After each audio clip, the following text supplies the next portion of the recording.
Good morning student. GPS online class में आपका स्वागत है। प्रिय विद्यार्थियों, हम पिछले वीडियो के अंदर मानव जो पाचन तंत्र है उसके भागों के बारे में बात कर रहे थे। तो उसमें कितने भाग होते हैं, तो मुख्य रूप से हमने देखे कि मानव जो पाचन तंत्र है वो दो भागों से मिलकर बनी हुई संरचना होती है। एक तो पाचन अंग जिसमें आहार नाल था और दूसरा पाचक ग्रंथियां। तो आहार नाल के बारे में हमने बातें की कि आहार नाल है वो मुख से लेकर गुदा तक फैली हुई एक लंबी नलिकाकार संरचना है जिसमें अलग अलग माध्यमों में भोजन का क्या होता है, पाचन होता है। तो किस किस प्रकार से भोजन का पाचन होता है, कौन सा अंग क्या कार्य कर रहा है, इसका वन बाय वन करके हम यहाँ अध्ययन कर रहे थे। तो सबसे पहले हमने मुख लिया था और मुख का हमने देखा कि मुख क्या है, तो उसको से घिरी हुई दरारनुमा संरचना है जिसके द्वारा भोजन का ग्रहण किया जाता है। इसके बाद सेकंड नंबर पर हम बात कर रहे थे मुख गुहा। मुख गुहा यानी बकल, कैविटी, बकल कैविटी। तो मुख गुहा क्या होती है कि मुख आगे चलकर एक खोखली बॉल नुमा संरचना में खुलता है, उसे मुख गुहा कहते हैं। मुख गुहा एक कटोरे नुमा संरचना है या बॉल नुमा संरचना है। जो मुख गुहा है यह ऊपरी जबड़े और निचले जबड़े से मिली हुई होती है। ऊपरी जबड़े और निचले जबड़े दोनों में दांत लगे होते हैं और दोनों के मध्य में, ऊपरी जबड़ा और निचले जबड़ा के मध्य में एक रेखीय मांसल संरचना रखी होती है जिसके बारे में हमने पिछले वीडियो में देखा था। उस रेखीय संरचना का नाम क्या था, जीभ था।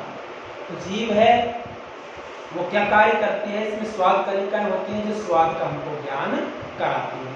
इसके अलावा स्वाद का ज्ञान के अलावा ये भोजन को बाहर निकलने से, मुख में जब भोजन को ग्रहण कर लेते तो उसको बाहर निकलने से जीभ ही रोकती है।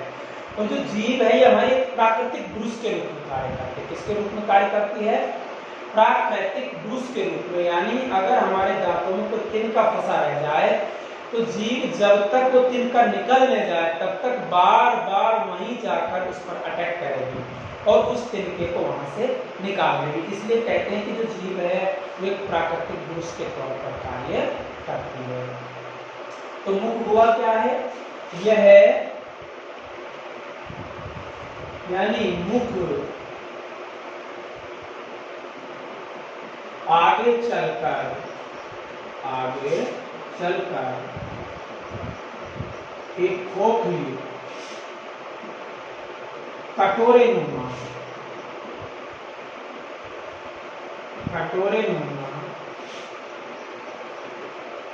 संरचना में खुलता है,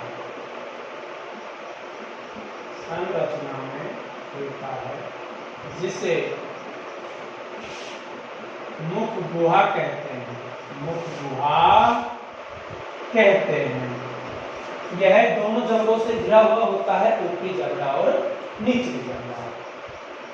तो दोनों जबड़ों के अंदर जो दांतों की संरचना है वो निम्न प्रकार से होती है। देखें कैसे कैसे हमारे जो दांत वो लगे हुए होते हैं।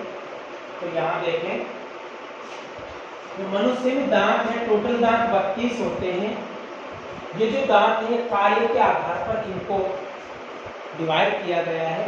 तो कार्य के आधार पर मनुष्य में जो दांत है 4 प्रकार के होते हैं। कितने प्रकार के होते हैं, 4 प्रकार के होते हैं। यानी कार्य के आधार पर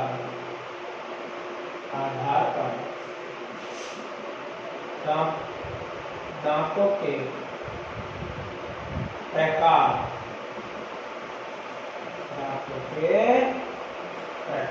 कार्यों के आधार पर दांत 4 प्रकार के होते हैं। पहला कृंतक, दूसरा नग्नक, अग्रचवर्णक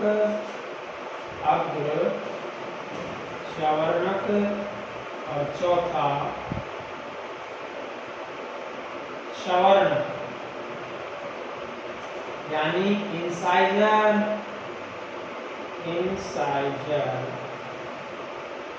कैनाइन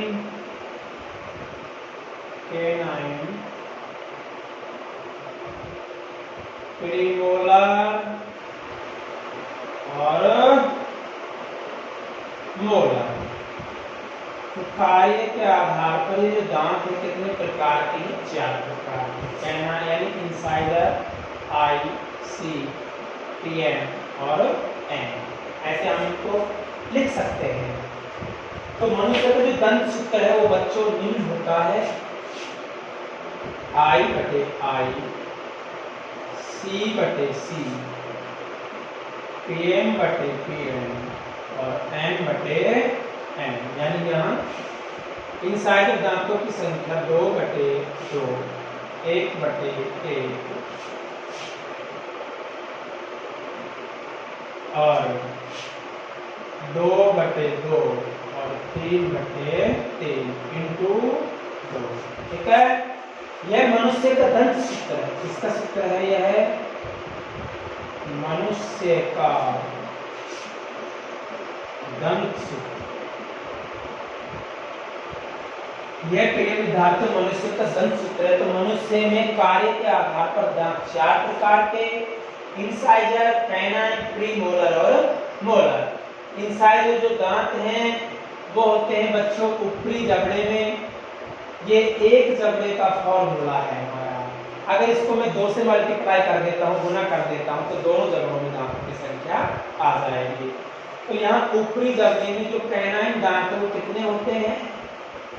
4 होते हैं। 2 और 2 4। तो ऊपरी जबड़े में जो इंसाइडर दांत है कितने होते हैं? कैनाइन नहीं, सॉरी, इंसाइडर दांत ऊपरी जबड़े में 2 2 4 और निचले जबड़े में कितने होते हैं?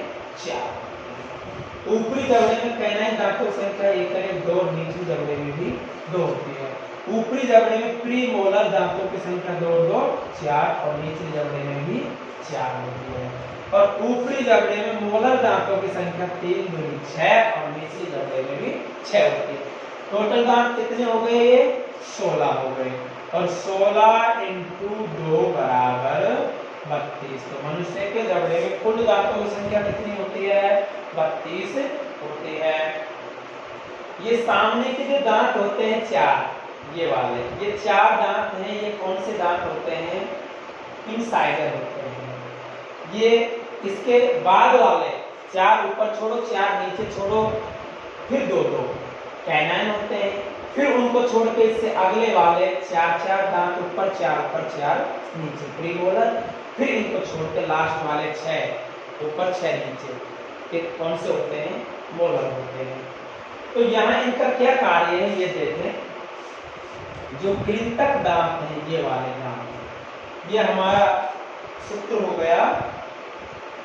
सूत्र के बाद में हम देखते हैं कि ये क्या क्या कार्य करते हैं, कैसे कैसे।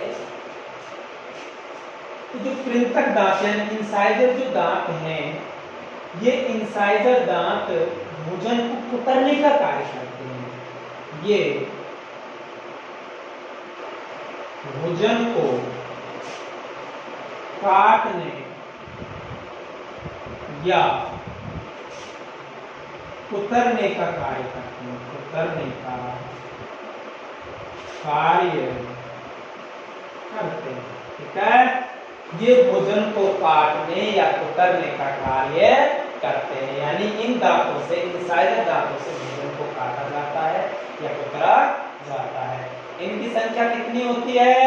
ऊपरी जबड़े में 4 और निचली जबड़े में 4। यानी ऊपरी और निचली जबड़े में कितनी कितनी होती है? 4 4 होती है, ऊपरी और ये निचला जबड़ा। ठीक है, इसके बाद है कैनाइन दांत। कौन से हैं? कैनाइन। ये भोजन को चीरने फाड़ने का कार्य करते हैं।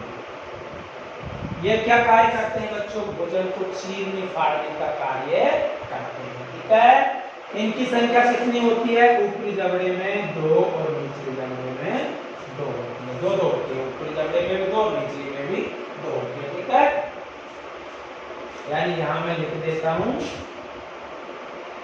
ऊपरी जबड़ा और बटे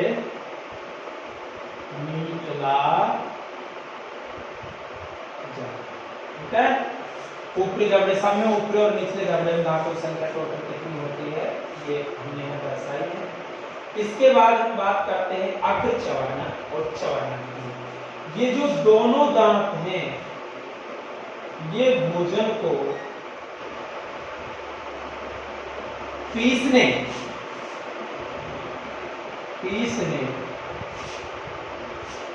या चबाने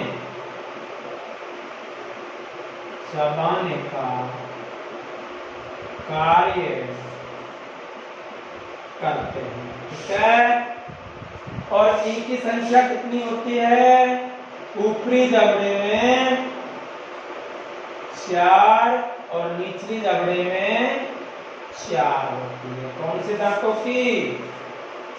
अग्र चवर्णक दांतों की संख्या ऊपरी जबड़े में भी क्या होती है? 4 और निचले जबड़े में भी 4 होती है। और चवर्णक दांतों की संख्या ऊपरी जबड़े में 6 और निचले जबड़े में भी 6 पाई जाती है। तो इस प्रकार इन दांतों की संख्या हमारे मुख गुहा के अंदर पाई जाती है और मुख गुहा के अंदर ही इन दांतों के अलग अलग कार्य होते हैं और कार्य के आधार पर इन दांतों को 4 भागों में डिवाइड किया गया है। ठीक है, तो टोटल दांत कितने हो गए बच्चों? 4 दूनी 8, 8 और 4 12, 12 और 4 दूनी 8, यानी 12 और 8 20 और 20 6 दूनी 12, 20 और 6 तो 12, 20 और 12 कितने हो गए? 32 हो गए। तो टोटल दांत हो गए कितने? 32। ये विद्यार्थियों ध्यान रहे कि 18 कुछ जो दांत होते हैं पिछले वाले जिनको अकल दांत बोला जाता है, लास्ट के जो दांत हैं उन्हें क्या बोलते हैं? अकल दांत बोलते हैं। तो ये जो अकल दांत है ये 18 से 21 वर्ष की आयु में मसूड़ों को चीर कर निकलती है। इसके कारण हमारे मसूड़ों में भयंकर दर्द होता है उस समय। और कब निकलती है ये? 18 से 21 वर्ष की आयु के बीच में ये निकलती है। उन्हें कहते हैं अकल दांत। कौन से दांत? अकल दांत। ठीक है, तो यहाँ हमने देखा कि दांत क्या कार्य करते हैं, कितने प्रकार के होते हैं, दंत सूत्र को यहाँ जाना है, ये ध्यान रखना जरूरी है। कुछ स्टूडेंट्स क्या करते हैं कि इस सूत्र को गड़बड़ा जाते हैं, पहले कैनाइन दांतों की संख्या ले लेते हैं, कैनाइन दांतों की संख्या लेते ही वो गड़बड़ हो जाती है। तो यहाँ पहले इंसाइजर लेना है, इसलिए मैं ट्रिक के द्वारा बता रहा हूँ आपको कैसे याद रखना है। ICPM और M, यानी I यानी मैं, C यानी देखना, PM यानी प्रधानमंत्री और M यानी मंत्री। यानी मैं देखूं किसको? पहले प्रधानमंत्री को देखूंगा फिर मंत्री को। तो इस ट्रिक के द्वारा इसको याद करें, इसको C को पहले ले लें, इंसाइजर, कैनाइन, प्रीमोलर और मोलर।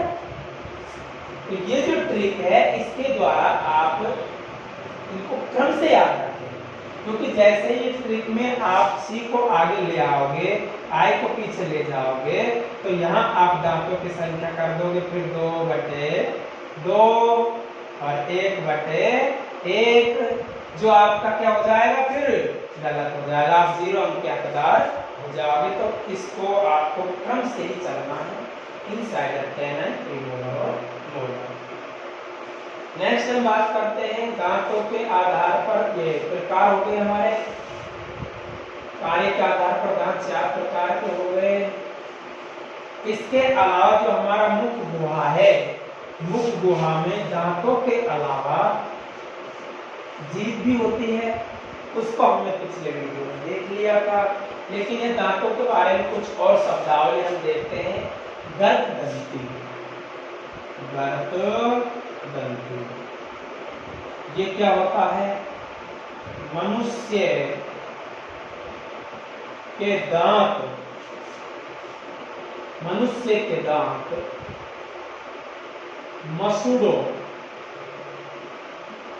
मसूड़ों के गड्ढों में स्थित होते हैं,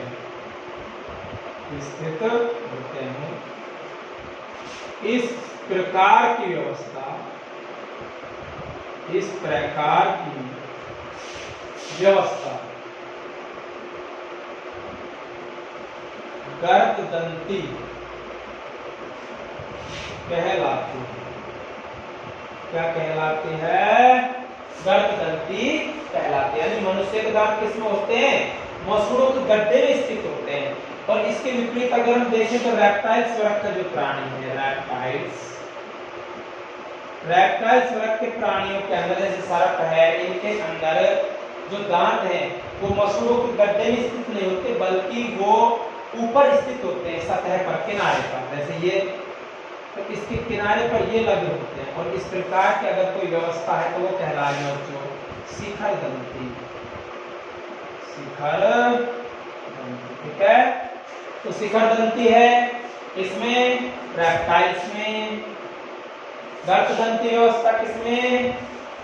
मनुष्यों में, या हम कहें मैमेलियन वर्ग के अंदर, मैमल्स वर्ग के अंदर के दांत है वो मजबूत होते हैं। ये जो शिखर दंती दांत जो शिखर पर स्थित होते हैं, या हल्के से झटके से, चोट से टूट जाते हैं।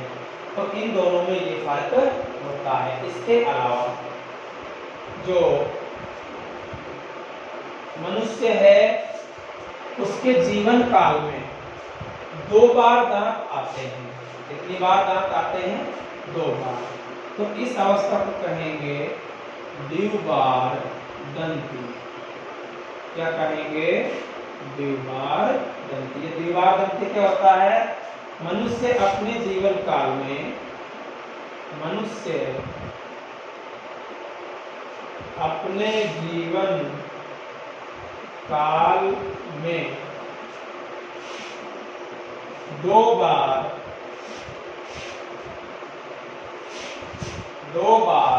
दांत ग्रहण करता है। दांत ग्रहण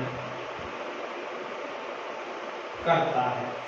मनुष्य अपने जीवन काल में 2 बार दांत ग्रहण करता है। यह मैं कहूं कि मनुष्य के जीवन में 2 बार दांत आते हैं, ग्रहण करता है।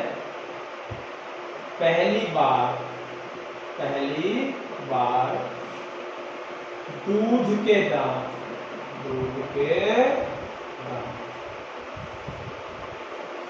वह दूसरी बार स्थायी दांत आते हैं। दूसरी बार कैसे दांत आते हैं? स्थायी दांत आते हैं। पहली बार कैसे आते हैं? दूध के दांत आते हैं। और इन दूध के दांतों को अस्थायी दांत भी कहते हैं। कैसे दांत? अस्थायी दांत। अस्थायी दांतों की संख्या मनुष्य में 20 होती है। कितनी होती है? 20। तो स्थायी दांतों की संख्या फिर कितनी हो गई? 12 हो गई। कितनी हो गई? 12। यहाँ ये बहुत इंपॉर्टेंट क्वेश्चन है जो अपने आप में कंपटीशन लेवल की दृष्टि से, कॉम्पिटिटिव एग्जाम की दृष्टि से बहुत महत्वपूर्ण यहाँ से क्वेश्चन बनता है कि मनुष्य में दूध के दांतों की संख्या कितनी होती है। तो वहाँ दूध के दांत कितने होते हैं? 20। और स्थायी दांतों की संख्या कितनी होती है? 12। लेकिन जब स्थायी दांतों की संख्या एग्जाम में पूछी जाती है तो स्टूडेंट कर देते हैं उसको कितना? 32 कर देते हैं कि स्थायी दांतों की संख्या 32 है, जो कि क्या है? गलत है। तो स्थायी दांत वो माने जाते हैं जो प्रिय विद्यार्थी एक बार आ जाए और जिंदगी भर वो बने रहें, कभी टूटे नहीं। तो यहाँ तो 20 दांत आकर टूट चुके, तो क्या अब दोबारा आएंगे उनको स्थायी दांतों से नहीं रखेंगे? नहीं, कदापि नहीं, हो ही नहीं सकता ऐसा।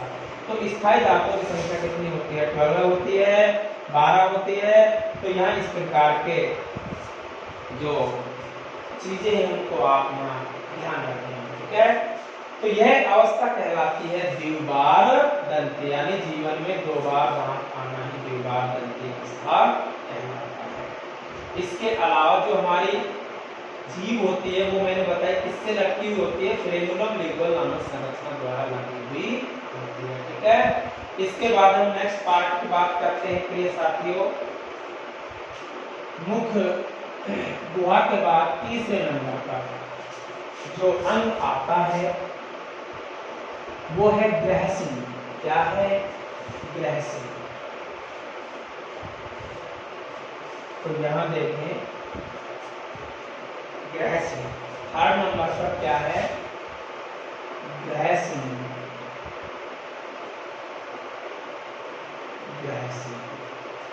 यानी मुख गुहा का जो अगले वाला भाग है, इससे आगे वाला जो भाग है वो क्या कहलाएगा, ग्रहस्नी कहलाता है। ग्रहस्नी के अंदर वायु प्रवेश करती है, क्या प्रवेश करती है, वायु। ग्रहस्नी की अगर हम बात करें तो इसमें 7 छिद्र होते हैं। कितने छिद्र होते हैं, 7। ना देखें ग्रहस्नी की जो संरचना है कुछ इस प्रकार से पाई जाती है। इसमें प्रिय साथियों, प्रिय विद्यार्थियों, 7 छिद्र होते हैं। ये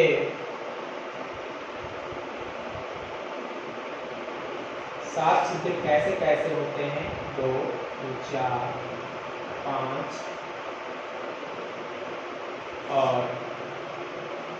6, 7। ये जो छिद्र हैं ये नाक के लिए जाते हैं, या मैं कहूँ नासा गुहा के लिए जाते हैं। दोनों जो छिद्र हैं ये नासा गुहा, ठीक है, नासा गुहा। ये यूस्टेकियन नलिकाओं द्वारा, यूस्टेकियन नलिकाओं द्वारा कानों से जुड़ते हैं, कानों से जुड़ते हैं, ठीक है। कि एक को कहेंगे श्वसन नली, श्वसन नली, और दूसरे का नाम है घ्रास नली। इनके ऊपर एक विशेष प्रकार की संरचना लगी होती है, इसे कहते हैं घाटी, ढक्कन, घाटी ढक्कन, या इंग्लिश में कहेंगे एपिग्लोटिस, एपिग्लोटिस, ठीक है। तो यहाँ देखें ग्रहस्नी मुख गुहा आगे चलकर किसमें खुलती है, एक संरचना के अंदर खुलती है विशेष प्रकार की। उस संरचना को ग्रहस्नी के नाम से जाना जाता है, यानी फेरेनिक्स के नाम से जाना जाता है। इस फेरेनिक्स के अंदर 7 छिद्र होते हैं। कितने छिद्र होते हैं, टोटल 7 छिद्र होते हैं। ये 7 छिद्र कैसे कैसे होते हैं, इनका बखान यहाँ देखें आप। जो एक छिद्र है वो तो मुख के लिए, इसके लिए, मुख के लिए। जो 2 छिद्र हैं वो नासा गुहा के लिए, नासा गुहा या नासा मार्ग भी कह सकते हैं, ठीक है। जो 2 छिद्र हैं वो होंगे कानों के लिए, कानों के लिए। और इसके अलावा एक जो छिद्र है वो होगा श्वास नली के लिए, और एक छिद्र होता है ग्रास नली के लिए, ग्रास नली के लिए, ठीक है। तो इस प्रकार ग्रहस्नी के अंदर 7 छिद्र पाए जाते हैं। एक मुख को जाता है, 2 नासा गुहाओं का नाक को जाते हैं, 2 कानों के लिए यूस्टेकियन नलिका के द्वारा किससे जुड़ते हैं, ये कानों से जुड़ते हैं। एक श्वास नली के लिए जाता है जिससे हम सांस ले रहे हैं, और एक घ्रास नली, घ्रास नली, ठीक है। ऐसी नली जिसमें घ्रास यानी गस्सा लिया जाता है उसे घ्रास नली कहेंगे। यहाँ घ्रास नली के ऊपर एक विशेष प्रकार के यानी ऊतकोकी एक पर्दा पाया जाता है, एक पल्ला पाया जाता है, उसे, उस पल्ले को क्या कहते हैं, घाटी ढक्कन या एपिग्लोटिस कहते हैं। यह एपिग्लोटिस यह निर्धारित करता है कि भोजन केवल घ्रास नाल में ही जाए, जो भोजन है वो किसमें जाए, घ्रास नाल या नली में ही जाए, और जो श्वास है वो श्वसन नली में ही जाए। यानी जो हमारा मुख गुहा है, मुख गुहा के अंदर जैसे ही मुख गुहा समाप्त होती है तो ये नली दो नलियों में बट जाती है। एक ग्रास नाल के लिए निकल जाती है, दूसरी श्वास नाल के लिए निकल जाती है।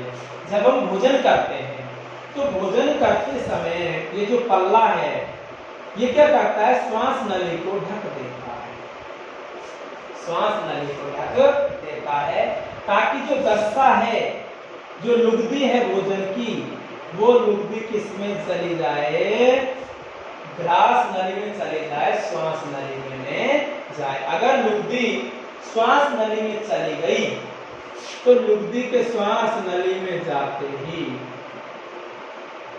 श्वास नली अवरुद्ध हो जाएगी और हमारा श्वसन, श्वास क्या हो जाएगा, रुक जाएगा। और श्वास जब रुक जाता है तो कुछ भी घटित हो सकता है, ठीक है। जब हम भोजन नहीं करते हैं तो भोजन नहीं करने के दौरान ये क्या करती है कि जो श्वास नली है और ग्रास नली है उन दोनों को ही खुला छोड़ देती है। लेकिन जब श्वसन क्रिया करते हैं तो श्वसन क्रिया के करते समय ये जो घाटी ढक्कन है ये किसको ढक देता है, ग्रास नाल को ढक देता है, जिससे दस्ता ग्रास नली में नहीं जाता है और हम आसानी से श्वसन कर सकते हैं। तो ये कार्य पाया जाता है प्रिय साथियों, प्रिय विद्यार्थियों, किसके अंदर, ग्रहस्नी के अंदर ये चीज हमको देखने को मिलती है। तो ये हमारी क्या है, ग्रहस्नी है, इसमें 7 छिद्र पाए जाते हैं। ग्रहस्नी 3 प्रकार यानी 3 भागों में विभक्त की गई है। टाइप्स ऑफ यानी ग्रहस्नी के भाग। तो ग्रहस्नी को कितने भागों में बांटा गया है, 3 भागों में। नासा ग्रहस्नी, नासा ग्रहस्नी, मुख ग्रहस्नी, मुख ग्रहस्नी। तीसरी है कंठ ग्रहस्नी, कंठ ग्रहस्नी। तो नासा ग्रहस्नी जो नाक के लिए, मुख ग्रहस्नी मुख के लिए और कंठ ग्रहस्नी ये कंठ के अंदर 2 नलियां हैं उनके लिए ये जाती है। 3 नलियों यानी 3 भागों में इसको डिवाइड किया गया है। तो इस प्रकार से नासा ग्रहस्नी किसके लिए जाएगी, नाक के लिए जाती है, मुख ग्रहस्नी मुख के लिए जाएगी, ठीक है। तो टोटल छिद्र कितने हो गए, 2 2 4 2 6 और 1 मुख के लिए, 1 किसके लिए, मुख। टोटल छिद्र हो गए प्रिय साथियों साइड में, ठीक है। तो इस प्रकार से हमारी जो ग्रहस्नी है वो ग्रहस्नी हमको पाई जाती है मनुष्य के अंदर। नेक्स्ट हम अगला इसका भाग लेते हैं ग्रहस्नी के बाद। नेक्स्ट इसका जो पार्ट है वो है ग्रासनाल। क्या है, ग्रासनाल, ग्रासनाल, ठीक है।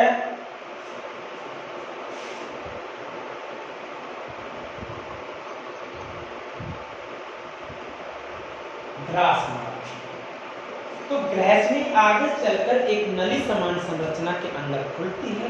उस नली समान संरचना को क्या कहते हैं, ग्रासनाल कहते हैं। या हम ये कह सकते हैं कि ग्रहस्नी और अमाशय को जोड़ने वाली एक नलिकाकार संरचना ग्रासनाल कहते हैं। यानी ग्रहस्नी एवं अमाशय को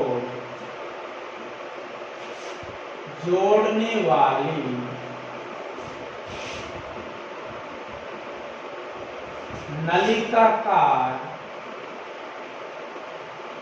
संरचना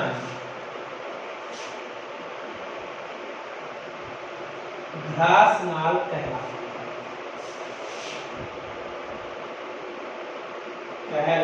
है। ग्रहस्नी अमाशय को जोड़ने वाली नलिकाकार संरचना ग्रासनाल कहलाती है। इसकी लंबाई लगभग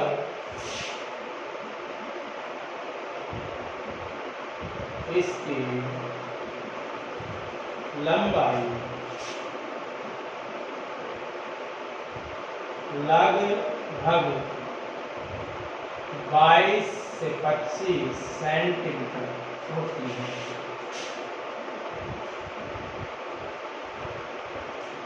कितनी लंबाई होती है इसकी? लगभग 22 से 25 सेंटीमीटर होती है।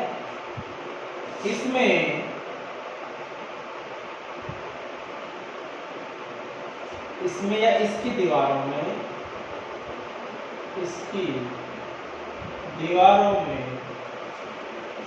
परमाणु कुंचन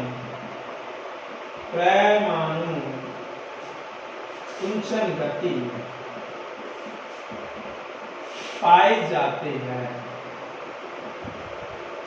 यह ध्यान देने की बात यह है स्टूडेंट्स कि इसकी दीवारों में परमाणु कुंचन, कौन सा? परमाणु कुंचन गति पाई जाती है। ये परमाणु कुंचन गति क्या होती है? आगे हम जब इसका मानव पाचन तंत्र का चित्र बनाएंगे तो वहां भी इसको बनाएंगे। इससे पहले मैं यहाँ आपको थोड़ा सा बताता हूँ कि जो ये ग्रास नली है, एक नली का कार्य संरचना है।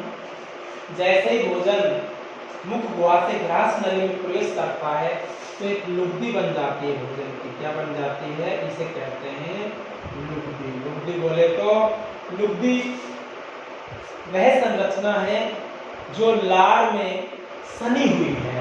यानी लार में सने हुए चपाती के गस्से को क्या कह रहे हैं? लुगदी कह रहे हैं। जैसे हम भोजन को मुख गुहा के अंदर लेते हैं तो दांत इसको छोटे छोटे टुकड़ों में पीस देते हैं, जीभ इसको बाहर निकलने से रोकती है और लार ग्रंथि द्वारा लार का सेवन कर दिया जाता है। वो जो लार है उसको जीभ है वो उस गस्से के अंदर, रोटी के टुकड़े के अंदर मिला देती है।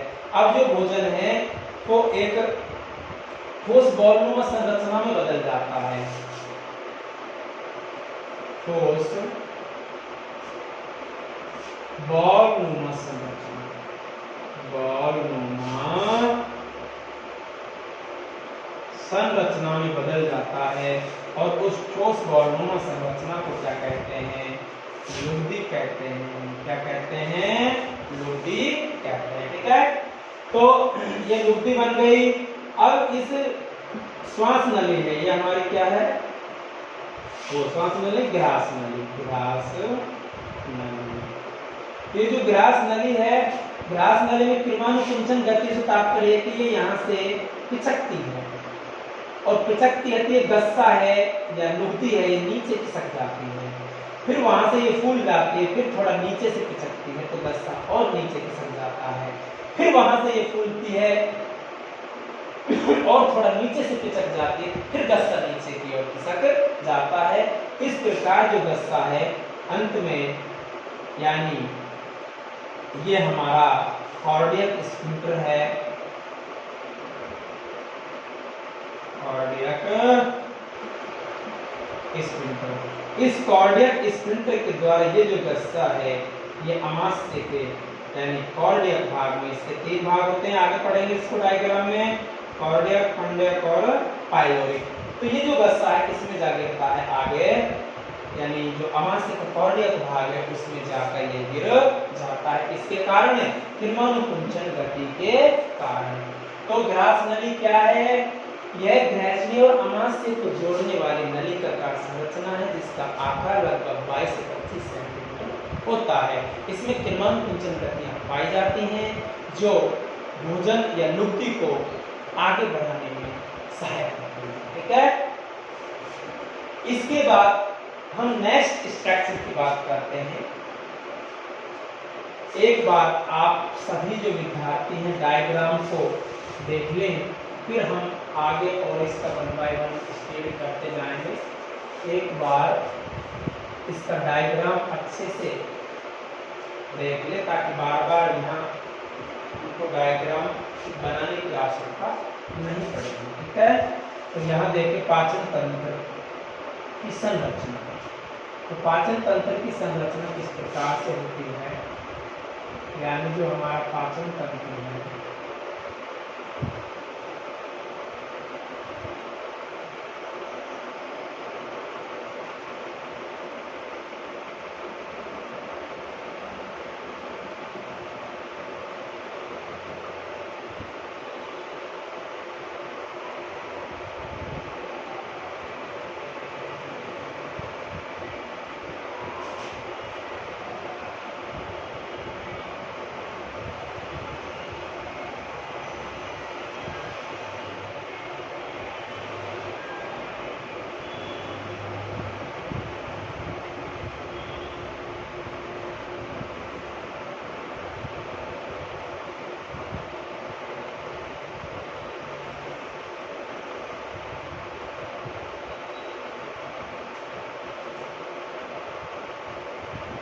यहाँ हम इसको देखते जाएं किस प्रकार से डायग्राम बनता है।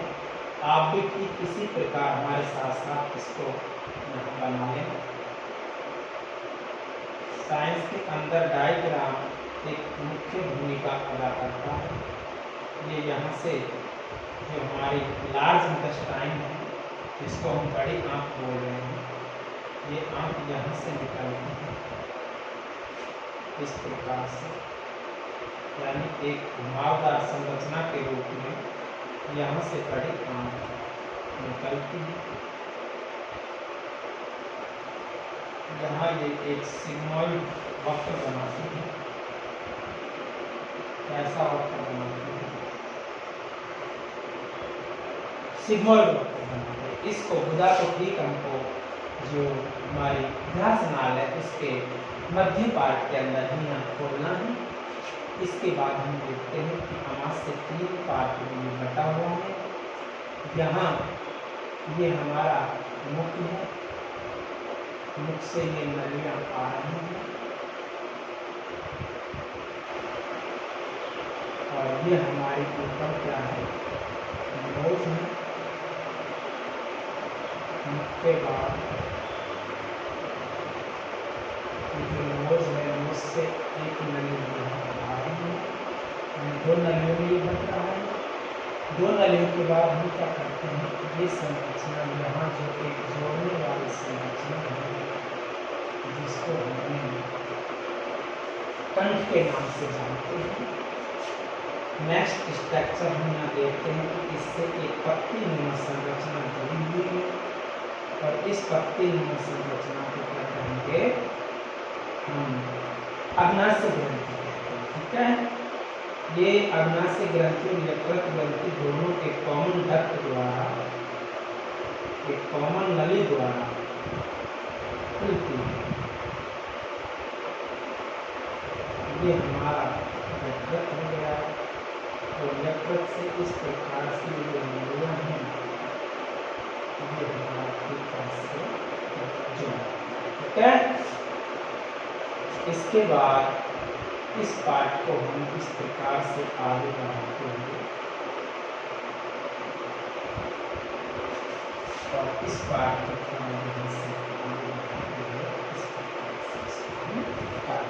ये हमारा एक पाचन तंत्र का सुलभ और सटीक डायग्राम बन गया है।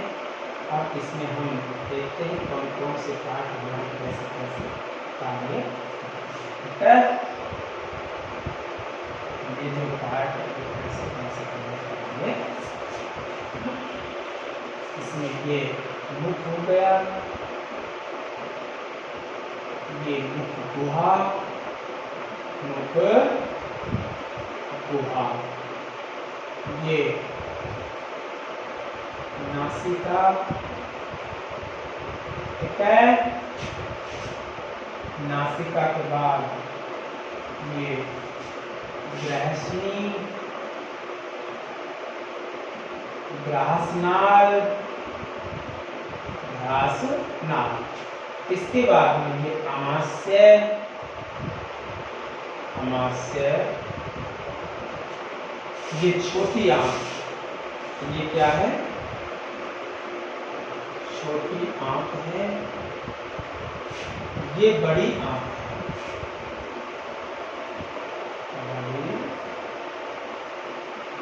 ठीक है, ये कॉर्डियक, ये पाइलोरिक, ये फंडिक, पाइलोरिक नहीं ये फंडिक और ये पाइलोरिक। आमाशय के 3 भाग हैं। ये हमारा इनको जोड़ने वाले एक विशेष संरचना जिसे कहेंगे कार्डियक स्फिंक्टर, कार्डियक स्फिंक्टर। इसके बाद यहाँ इधर से इसको जोड़ने वाली एक संरचना पाइलोरिक स्फिंक्टर, इसके नाम से जानेंगे। ये हमारी यकृत ग्रंथि है, यकृत ग्रंथि। ठीक है, ये हमारा पित्ताशय है जिसमें पित्त आकर संग्रहित होता है, पित्ताशय है। ये पत्ती नुमा एक संरचना, इसे कहेंगे अग्नाशय ग्रंथि, अग्नाशय ग्रंथि। यानी पैंक्रियाज ग्लैंड्स।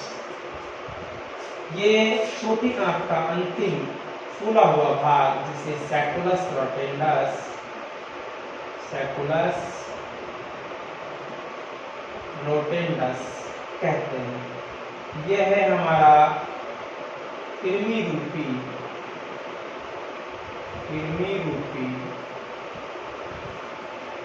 परिसेशिका, ठीक है। कृमि रूपी क्या है? ये परिसेशिका है। इसके बाद में ये मलाशय और ये गुदा। ये है हमारा इलियोसिकल कपाट, इलियोसिकल